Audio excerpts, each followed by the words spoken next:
अस्सलाम वालेकुम जी। Youth club MC के अंदर खुश आमदीद। मैं हूं जी मोहम्मद दानिश शबीर। इस वक्त सोशल मीडिया के ऊपर बहुत ज्यादा खबरें गर्दिश कर रही हैं, यूट्यूब पर वीडियो बना रहे हैं कि मिर्जा जेलमी जो इंजीनियर मिर्जा है उसने चैलेंज किया है मुफ्ती हनीफ कुरैशी साहब को कि मेरे साथ आए बैठें और मुझे साबित करें कि मैं कैसे गलत हूं। और हनीफ कुरैशी साहब का बयान भी सामने आ गया कि मैं तैयार हूं, मेरे साथ आए, चैलेंज करे, इंशाल्लाह जो हक है उसकी जीत होगी। तो क्या वो ये चैलेंज जीत पाएंगे? इसी हवाले से हमारे साथ जनाब बुरहान भाई साहब मौजूद हैं, इनसे गुफ्तगू करेंगे और जानेंगे कि ये अभी एक बयान सुन रहा था मैं, अल्लामा शाम इलाही जो है उन्होंने भी ये बयान दिया है कि मैं भी 26 नवंबर को आ रहा हूँ, बुलाए जेल में हम बैठते हैं, हक की जीत होगी। और इंशाल्लाह अगर वो बैठते हैं, हमें भी इस बात का मुकम्मल यकीन है कि जो हक है उसी की जीत होगी। तो बुरहान भाई मुझे बताइएगा कि जेलमी साहब तो नहीं मैं कहता, इंजीनियर मिर्जा कह रहा है जी मुझे, मैं चैलेंज देता हूँ, मुख्तलिफ यूट्यूबर उसके पास जा रहे हैं, आपने भी फेसबुक के ऊपर, यूट्यूब के ऊपर, सोशल मीडिया के प्लेटफॉर्म में काफी ज्यादा वीडियो देखी होंगी कि वो चैलेंज दे रहा है, आए मेरे साथ, कोई बैठे मेरे साथ मुकालमा करे, मुझे बताए मैं कैसे गलत हूं।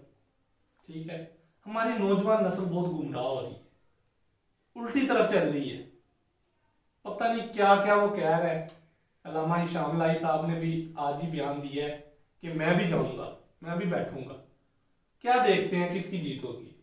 सबसे पहली बार कि इंजीनियर मोहम्मद अली मिर्जा ये मुनाजरे के लिए तैयार नहीं होगा, बैठेगा ही नहीं। ये पहले आपने सुना होगा, आज से तकरीबन 2 साल पहले या 1.5 साल पहले इसने तब भी चैलेंज किया था तारिक मसूद साहब को, आए मेरे पास तो आके मेरे साथ बैठे मुनाजरा कर ले। और जब वो कराची से आए जहलम, इतना लंबा सफर करके, तो फिर ये इसने टाइम नहीं दिया, तैयारी नहीं हुआ, मुकर गया। कहा जी वो इतने सारे बंदे ले जाता, मैंने कबड्डी का मैच खेलना था, मैंने मुनाजरा करना था, तो ऐसे ऐसे जी मेरे लिए शर्तें ये थी, उधर शर्तों को तोड़ा, रूल को तोड़ा, जी वो घर से बाहर ही नहीं निकला। तो अगर इस मरतबा 26 नवंबर तक वो बाहर आ भी जाता है, डिबेट हो भी जाती है, मुनाजरा आमने सामने हो भी गया, तो मेरा जो ख्याल है कि ऐसा होगा नहीं। अगर होगा तो ये 3 तरह के हैं, जैसा कि शामिल के हिस्सा भी है, कहते कि मैं भी इसके इंजीनियर मोहम्मद मिर्जा के साथ बैठूंगा। और दूसरी तरफ मुफ्ती हनीफ कुरैशी है जो कहते हैं कि मैं इंजीनियर मोहम्मद मिर्जा के साथ बैठूंगा।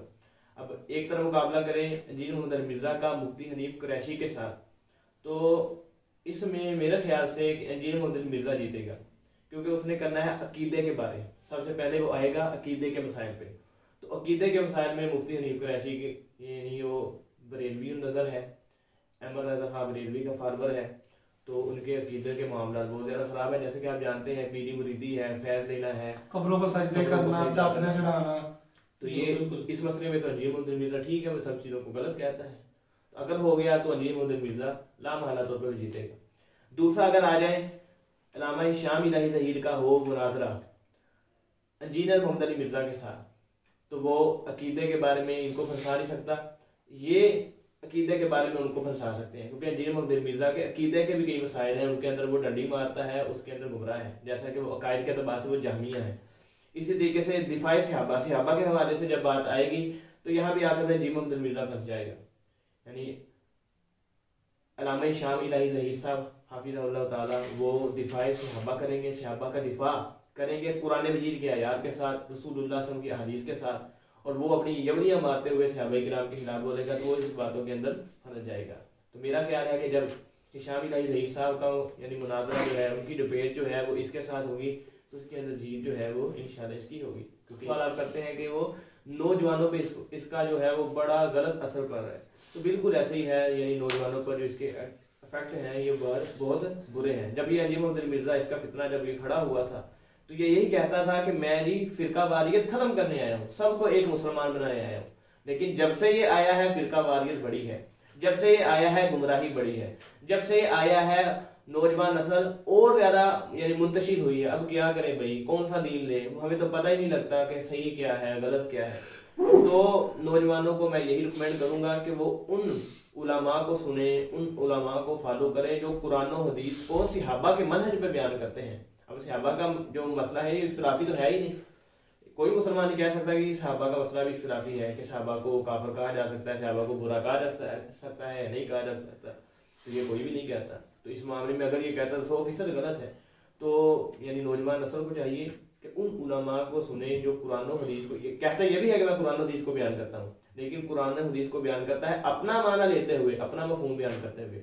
वो मफहूम बयान नहीं करता जो अल्लाह के नबी का मफहूम था, वो मफहूम बयान नहीं करता जो सहाबा ने इसका माना लिया है, वो मफहूम नहीं बयान करता जो मुहद्दिसीन ने माना लिया है। यानी इमाम मालिक ने इसका माना क्या लिया है, इमाम शाफी ने इसका माना क्या लिया है, उस दौर के जो अहले मदीना थे उन्होंने इनका माना क्या लिया है, सुफियान सोरी ने, और इसी तरीके से इमाम बुखारी ने, इमाम मुस्लिम ने, इमाम नसाई ने इसका माना क्या लिया है। तो अपनी तरफ से माना बयान करके लोगों को गुमराह करता है। हदीस एक ही है तो ये उसको सहाबा के खिलाफ कर देता है, दूसरे जो है वो उसको सहाबा के हक में करते हैं।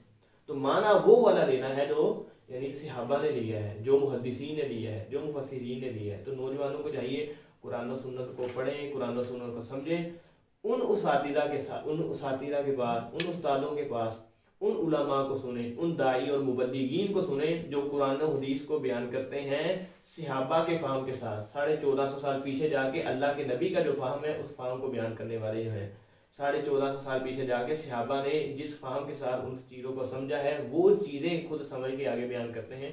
तो इंशाल्लाह इससे गुमराही खत्म होगी।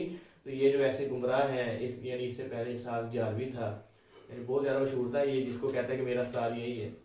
तो इसी तरीके से अमीन हसन इस्लाई था, इसी तरीके से जवेद गामदी अब भी है, दुनिया न्यूज़ पे आदमी देखते हैं वो आता है, तो मुनकरीन हदीस है।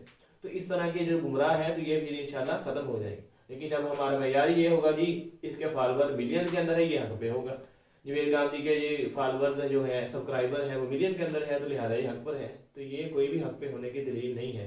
अल्लाह ताला कुरान में फरमाते हैं अक्सरुहुम ला याकिलून, अक्सर लोग बेअकल हैं। अपनी कुरान में अल्लाह ताला जगह जगह ये कहा है कि अक्सर लोग बेअकल हैं, अक्सर लोग जाहिल हैं। तो अक्सरियत कोई भी हक पर होने की दलील नहीं होती। तो आप जो मुस्लिम आलिम दीन हैं, जो कुरान और सुन्नत को सहाबा के फाहम के साथ, मुहद्दिसीन के फाहम के साथ, इमाम बुखारी, मुस्लिम, अबू दाऊद, तिरमिज़ी, नसाई, इब्न माजा, इनके फाहम के साथ समझते हैं, तो उनसे हमें दीन लेना चाहिए, उनसे हमें यानी चीज़ें सुननी चाहिए, समझनी चाहिए। तो बहुत सारे ऐसे उलमा हक हैं, अब्दुल्ला नासिर रहमानी साहब हैं, हम्माद लखवी साहब हैं, इसी तरीके से इरशादुल हक असरी साहब हैं।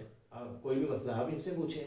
यूथ क्लब के जितने भी आप देखते हैं, मोहम्मद अली भाई हैं, तोहाइब जलील हैं, राजा ज़ियाउल हक हैं, उनकी सारी टीम है। तो ये कुरान और हदीस को समझाते हैं मुहद्दिसीन के फाहम के साथ। इस तरीके से अल्लामा शामिली ज़हीर है, इनके बड़े भाई अल्लामा इस्लामी ज़हीर हैं, मुस्लिम आलिम दीन है, इनसे पूछें, इनसे समझें और बयान करें। इन शॉर्ट आप कह सकते हैं कि जो बंदा फेमस है, हमारी नौजवान नस्ल इस तरफ लगी हुई है कि फेमस बंदा स्टेज के ऊपर खड़ा होकर कह दे कि ये गलत है, और हम उसी के पीछे लग जाते हैं कि ये वाकई गलत है जी, इसकी बहुत फैन फॉलोइंग है। इसी तरह ही है कि बेहतर है कि उसे उसकी तस्दीक करने के बजाय, अब एक मसला है कि एक टिकटॉकर आ जाता है या कोई सोशल मीडिया का बड़ा स्टार आ जाता है, वो खड़ा होकर कह देता है कि ये चीज गलत है, तो उसकी जो टोटल फैन होंगे वो मान लेते हैं कि ये गलत है। ना उन्होंने कहीं पढ़ा वो, ना उसकी कहीं तस्दीक की, ठीक है, ना ही उन्हें पता है कि ये हमारे इस्लाम के अंदर जायज है ना जायज है। सिर्फ जी इसने कह दिया कि बहुत बड़ा आदमी है, इसने कह दिया तो ठीक है। इन शॉर्ट आप इस तरह कह सकते हैं। बिल्कुल ऐसे।